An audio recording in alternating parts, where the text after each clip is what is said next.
Hola!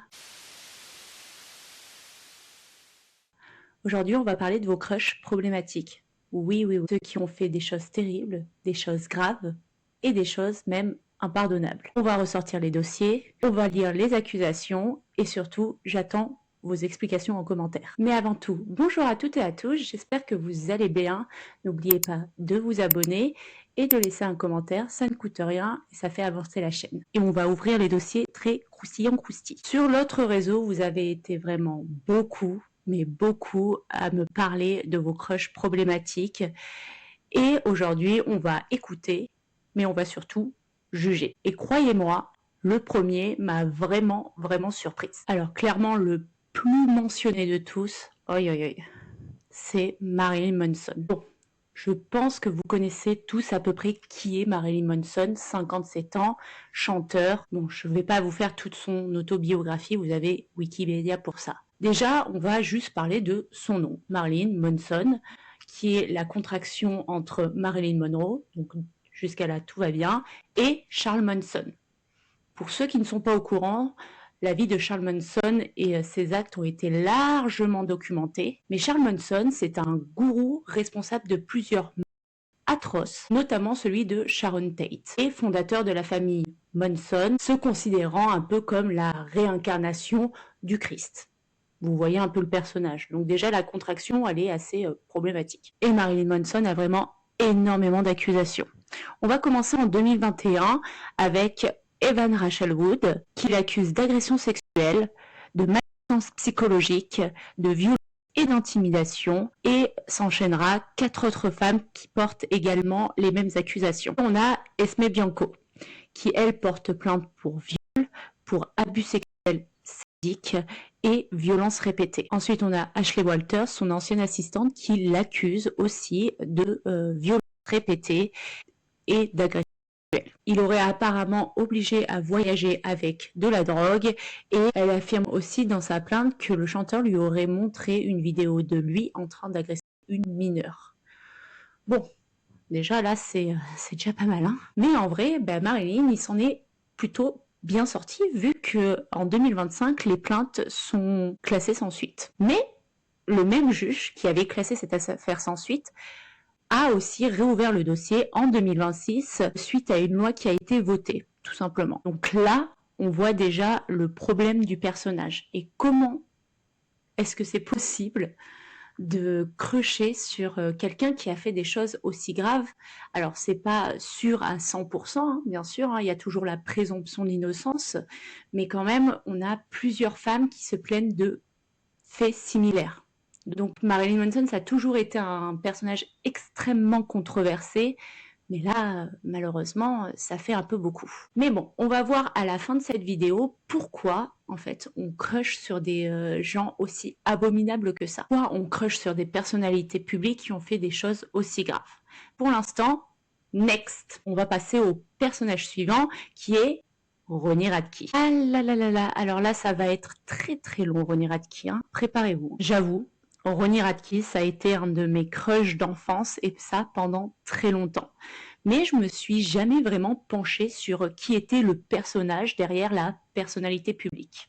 Et c'est pas joli à voir. Parce que le personnage est un feuilleton judiciaire à lui tout seul. Ancien membre d'Escape the Fate, Ronnie Radke, 42 ans, est impliqué en 2006 dans une altercation ayant conduit à la mort de Michael Cook.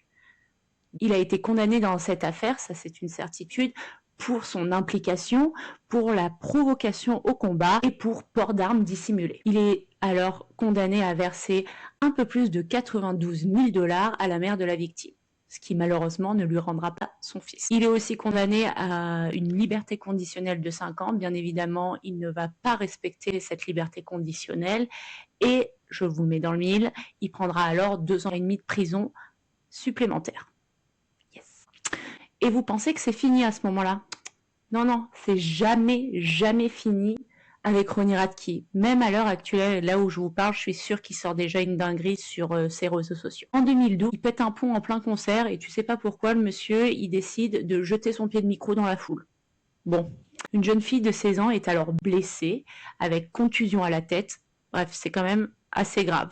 En 2014, son ex-conjointe Sally Watts dépose une plainte pour violence domestique. En 2015, Cassie Boswell l'accuse alors de viol, affirmant avoir subi des violences graves et des blessures graves suite à cet acte.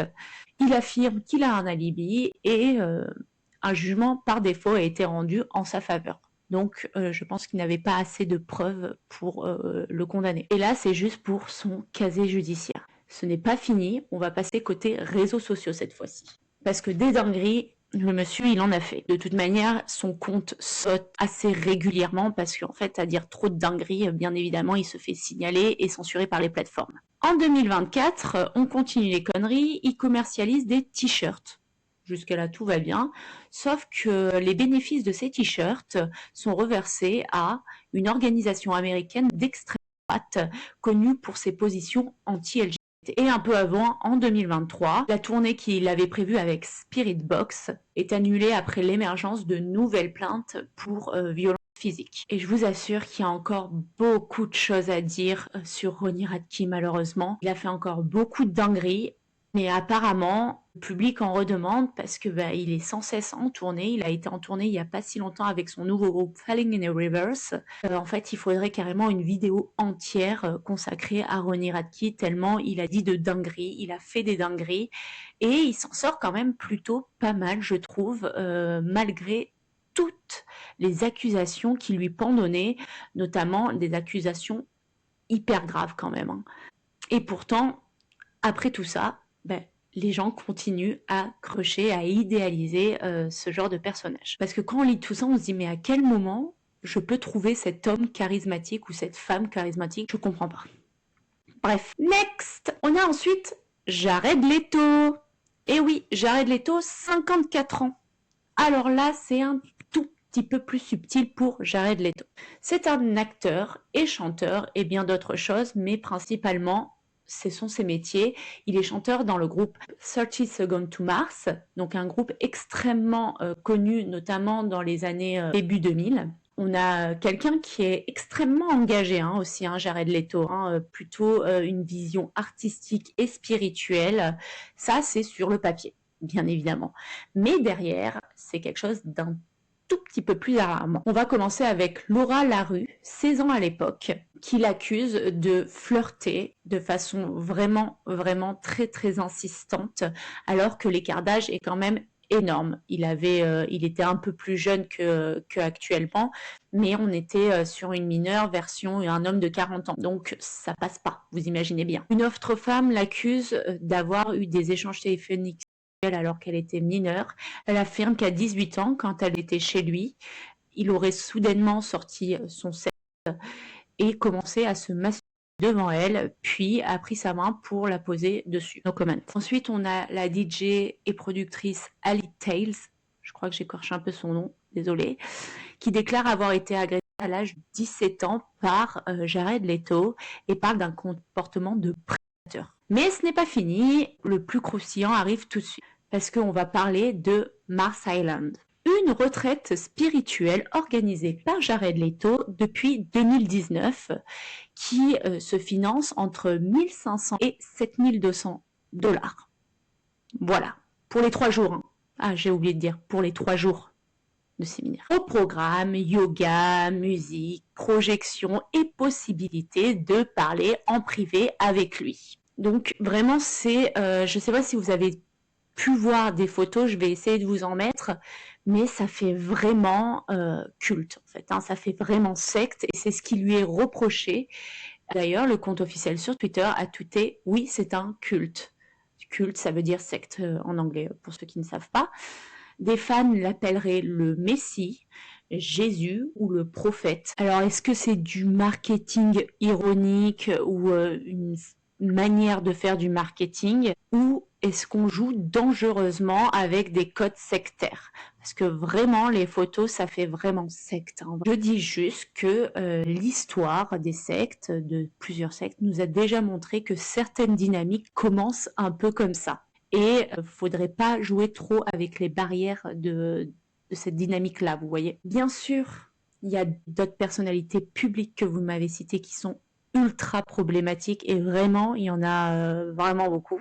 Mais ça, c'était mon petit top 3. Si cette vidéo marche et qu'elle vous a plu, j'aimerais en faire une partie 2 parce que vraiment, moi, ça me fascine qu'on puisse en fait crocher sur ce genre de personnages alors qu'ils ont fait des choses graves et c'est hyper intéressant psychologiquement parlant. Vraiment, croyez-moi, les dossiers qui arrivent sur les autres crushs, si je fais une partie 2, c'est vraiment du lourd. Mais alors, en vrai, pourquoi on crush quand même sur des gens qui sont comme ça en fait?